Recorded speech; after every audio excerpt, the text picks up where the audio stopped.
খুব রেগে গেলে কিছু কিছু মানুষ চুপ হয়ে যায়, একদম চুপ।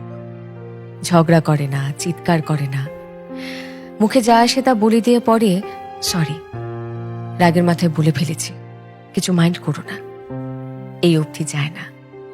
তারা বরং রাগ না কমা পর্যন্ত একটা নির্দিষ্ট দূরত্ব বজায় রাখে, নীরব থাকে, নিজের ভেতরের আগুনটা নিভে যাওয়া পর্যন্ত অপেক্ষা করে, নিজেই নিজেকে শান্ত করে, নিজেই নিজেকে বোঝায়, তারপর আবার ফিরে আসে।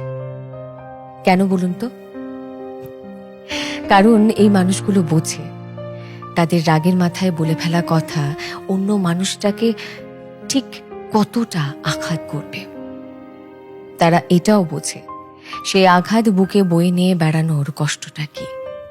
তারা জানে কোনো মানুষকে শুধুমাত্র কথা আর ব্যবহার দিয়ে কি ভীষণভাবে ট্রমা দেওয়া যায়, সম্পর্ক ভেঙে দেওয়া যায়।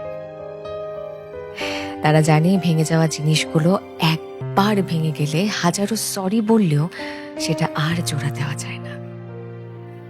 তাই রাগের মাথায় সেন্সিবল থাকা, মানুষটার খারাপ লাগবে সে বিষয়ে ভাবা কিংবা তার প্রতি অনুভূতিশীল হওয়া এতটা সহজ নয়। যারা পারে তারা জানে কি ভীষণ কঠিন এই কাজ।